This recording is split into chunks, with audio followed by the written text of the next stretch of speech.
And we are live. This is Katie Hunter from MMA UK. I'm here with the lovely Nick Bagley. Nick, so nice to speak to you. Nice to hear from you again, Katie. And you've got your top off for us. If I was in that condition, I'd never walk around in clothes. Yeah, just in time. Just finished my workout. My top was all sweaty, so might as well come off. Do you know what I mean? Might as well. Now, we're having a quick chat tonight because you're fighting on Celtic Gladiator this weekend. I'm so excited to see you back in action. How are you feeling? Likewise, I mean, I can speak for a lot of fighters.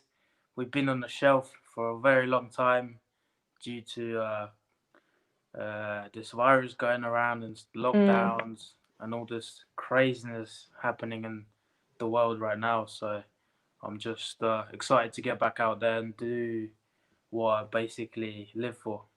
Yeah. Well, you had your pro debut back in February. So, like, you must have really thought that this year you were like your career was really going to take off. And obviously, nobody could have known what was going to happen, but you just must feel like gagging to get back in there. Yeah, I mean, I was planning to get at least 5 fights last year, Wow. and I was scheduled to fight on Probellum 6 weeks after my debut fight. So that got cancelled literally due to first lockdown happening. Danny Fletcher says she got love in her eyes. What can I say, Danny? The man's in shape. I've got good lighting on me as well. So talk to me about your training for this fight, Nick. I mean, it's so hard because there's been, like you mentioned Probellum there, but there's been so many events throughout the year where people have been matched on and then they've fallen through, and then we've thought we'll be out of lockdown. And like, how difficult is it to prepare yourself when you're never 100% sure whether you're going to get to fight or not? And how have you been trying to stay ready? It's crazy. Well, in my mind, not my mind, like my generally, my goal was to just still keep on training as much as I can so I can stay ready for an opportunity if it does come up.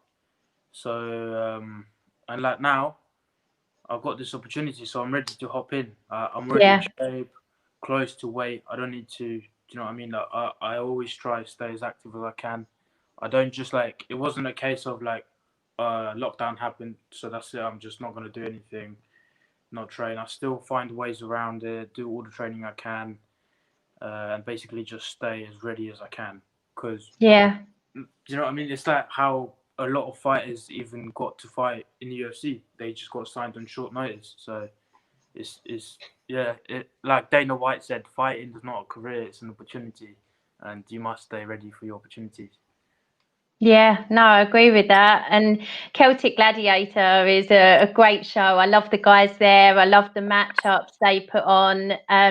Your opponent, Ricardo Bombina Marias, I probably butchered his name. I usually do, but I've seen him in action before. He's a good guy. Like, what do you make of the matchup? Never met him as a guy, so I don't know what he's like as a person. In terms of skill set, like he's aggressive, brawler, comes forward, tries to take your head off. But I do think I have all the necessary pieces to the puzzle to solve him. Yeah. He's got a negative record, but I've learned in this sport that that means absolutely nothing. And if you look at his record, some of the people he's fought have been really tough, and he's got a lot of experience versus your one pro fight. But obviously, you've got that extensive amateur career behind you as well. Yeah, you can't like record doesn't mean as much in MMA. Of course, it's better if you have a good record. It looks good, and it's a selling point. But in reality, we don't know how he got to that point. He could have taken 8 of those fights on 3 days' notice. We just don't Yeah. know. We could have just jumped in unprepared. Do you know what I mean? It's one of them things. So you can't underestimate anyone. All it takes is one punch to your jaw, and you can lose your consciousness. So it's not a Yeah. game. You're literally putting your health on the line. So you can't take anyone seriously. 100%. Lightly. I And mean, lightly. You can't take anyone yeah. lightly. So. Yeah, no, I completely agree with you. And he's been in there with Javid Basharat and Shalb Youssef. So he's been in with some tough guys. I think this is going to be a great matchup. Like you say, you've definitely got the skills to beat him, and you're so well rounded. And you put up a post the other day about your fight with Jack Eglin, and for me that was my favourite fight of yours, my favourite performance of yours, because he's such a good guy himself, and you just look so accomplished in that fight, so well rounded, and you're just growing from there. Yeah, 100%. I've improved since then, and as much of a dominant performance that was, I believe I didn't even show like 50% of my game because I just focused on the path to the victory on that day. But I have so much more to my fight style in general, so I'm just excited to show a bit more of it this Sunday coming. Talk to me about training, because you're at GB Top Team with Brad Pickett, my hero in MMA. So tell me what it's been like. I mean, especially during these weird times. What is it like to be able to keep that going? Well, training with Brad is just incredible as always. Like, just such a great human being. Just being around him just makes you a better human being yourself. Not just an athlete. And when it comes to MMA knowledge, he's been there, he's done it. He's a pioneer himself. I'm privileged to learn from him, and there's no one else I would rather learn from and be guided by. But in terms of general training, for the last few months, we've been able to do our training with the squad, so it's been pretty much usual. Yeah. Actually, Stuart, who has asked pretty much the same question as me, what's training like since your last fight with everything that's been going on? But he also says put some clothes on. So talking about training with the squad, Rob Earls is on the card with you. Your teammate, he was on the last Celtic Gladiator card as well. What a tough guy.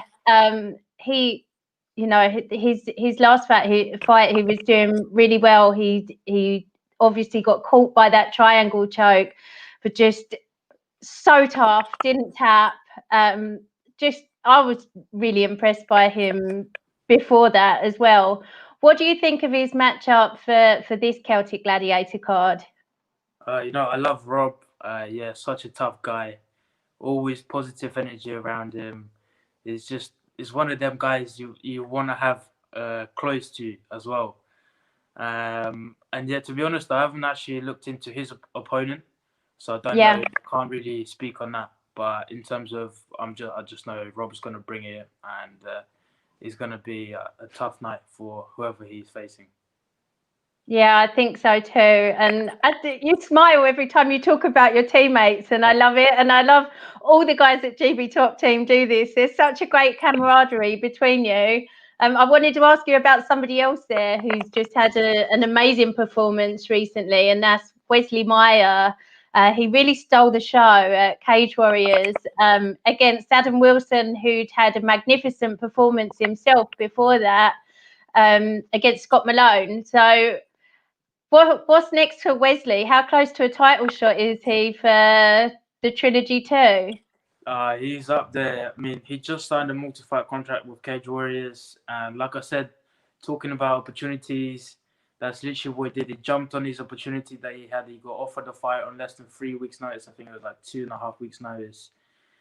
And he was ready for. He's been training before, like we all do. We basically train all year round. We have a goal in mind. We want to get to the top. And so he sees the opportunity. He came in as an underdog, and he just showed everyone what he is, what he deserves. Do you know what I mean? He proved everyone that he shouldn't be an underdog in his next fight. Yeah.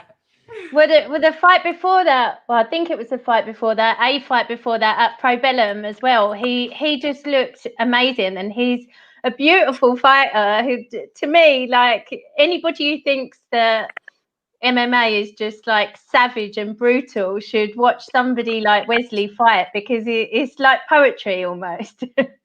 It's because he's such a Violent poetry. lovely, caring guy in real life as well, like in person.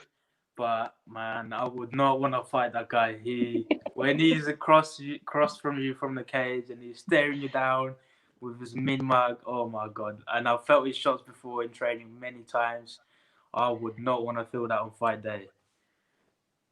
This is what I love, though, the vibes of the whole team, just, supporting one another and just like backing each other. It's very special what you got going on there.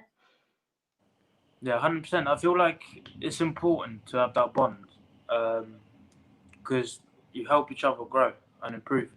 It's an individual sport, but you need team to help you get there. Otherwise, you can't.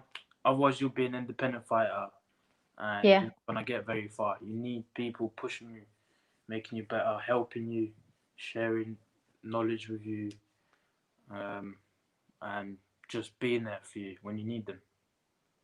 And you've obviously had Nathaniel representing in the UFC as well. A lot of people think that he should have won that decision. I'm sure you feel on that side of the fence with that as well. Yeah, definitely. Amazing performance, though. Yeah, great fight. It was a great fight. Yeah. Yeah, I might be a little bit biased, but I do believe he should have gotten it. Yeah. There's been a few like that recently. It's a little bit scary. I hate the saying, don't leave it in the hands of the judges, because you should be able to. And it Crazy. I don't know how should be the right result. Yeah, I don't know how some official judges. I don't know how some judges score the fights. Because I've seen many videos and pictures of them not even watching the fight. They're just on their Yeah. phone, looking around, doing whatever. And also, I think they should be at least they should be participating in the sport themselves, so they actually know what to look out for, so they know what positions feel like in terms of just like, yeah, it's just crazy. Yeah. Did you see the judging decision from Felder RDA at the weekend? No, yet to watch that fight. Okay, so it was, in my mind, it was a dominant victory for RDA, and two of the judges had him winning 5-0, and the other judge scored it 48-47 for Felder. And it's just, you just wonder what they're watching sometimes, but And that's UFC highest level. the highest level, yeah. But you were saying, it is an individual sport at the end of the day, and everybody within the team's got their own goals and their own things that they want to achieve. What does the path look like for you? What are the stepping stones to get to where you want to be? And how long, if Corona doesn't put, a spanner in the works next year, how do you see that going? Well, I'm just looking to fight on major shows in the upcoming times. So I would even be willing to take a fight on Cage Warriors Trilogy straight after this if I could get a matchup. Yeah, I would just stay in shape after this fight on Sunday and jump in. But yeah, That's good for Dean to know. Yeah, I can't really speak too much into future because we don't know what's going to happen, how things are going to turn out. But of course, like I said to you before, I was looking forward to getting 5 fights in this year. So if everything was clear and good to go, I'll probably similar plan to that next year. Yeah. And generally, I'm a professional fighter, and it is my profession, and this is what I do. So I just want to fight. Like, do you know what I mean? I want to have, by the end of my career, I want to have like maybe 50 fights. I want to keep fighting and earn money for that. That's what I'm here for. Yeah, obviously it's hard to earn money at this level. So I'm guessing, is the major promotion that you want to go on to the UFC, or are you open to other promotions as well? I mean, UFC is the goal 100%, but you see what's out there. Yeah, you can take several routes to get to that point, but eventually UFC is where I want to end up. Yeah. I think it's so important that Celtic Gladiators are, you know, putting on these cards where they're not going to make any money. And that's why I really want anybody who's watching this to go and buy the pay-per-view link. It's only a tenner to support people that are, you know, trying to build their careers and trying to live their dream for a tenner on a Saturday night as well. You won't get any better entertainment. There's some Exactly, great Sunday. fights on the card. Sunday the 22nd. And yeah, I think it's brilliant that they're managing to put these on. I know that, you know, there's haters on every show at the moment, like saying that they shouldn't go on because of testing or whatever, but I think it's amazing that they're putting these on. There's so many people who want to fight that can't fight, and there's only so many shows, so I just think it's amazing. And especially, you know, you wanted to get 5 fights in, you're going to be one of the few people that manages to get 2 in, Nick. Yep, 100%. So and to add to that as well, a few of my friends already start buying pay-per-views, so I just want to say, guys, I love you all and just much love. and there's a way to do it. If they do it through your link, then you get the commission for it. Not that it'll be a huge amount because obviously the pay-per-view itself is only £10. But I'll treat anyone who buys, I'll treat to McDonald's. that's definitely going to cost you more than your commission on the ticket for sure. But yeah, I'm super looking forward to it. Are there any other fights on the card that you're looking forward to, Nick? Just my teammates, Rob Earls, Javid, Dawood, Javid, Lisa, and me, and who else is fighting? And I'm quite looking forward to seeing Mokaev do his thing as well, because we've done some training before. Yeah, he's a cool guy, and he's obviously going places as well. For me, it's so exciting to see all of the people I've been watching for years, like you moving on to your professional career, and it's a great card. I'm really looking forward to Lexi Rook fighting as well. Yeah, Lexi's one of them as well. Completely forgot about her. She's been recently added onto a card, and I saw it, and yeah, it will be good to see her back in action too. Yeah, and I'm interviewing Mosey Bear tomorrow. It's stacks. We're interviewing quite a few people throughout the week, so I'm really looking forward to it. And I'll put the ticket link into the comments, but obviously you need to go on to Nick to give him the commission for it. But Nick, before we go, is there anyone that you want to thank? Just as usual, so my coach and manager, Brad Pickett, you know, my sponsors, Figure 8, the Prospect Apparel, my team, GB Top Team, my family, my friends, everyone for putting up with me and bringing positive energy into my life, and even to you for taking this interview. Super grateful for that. Well, it's always wonderful having you on, Nick. It's always wonderful catching up with you. I'm really looking forward to seeing you do your thing. Just finally, have you got a prediction for the fight? I believe I definitely get it done within 3 rounds. I mean, not to be cocky or anything, but I do see in my head, I believe I will get it done within 3 rounds. I can't wait. I really can't wait. Thank you so much for your time, Nick. Thank you, Katie. Thank you so much. I'll see you Saturday, and I'd love to have a chat with you afterwards if you're up for that. 100%. Let's get it. Let's do it. Take care. You too.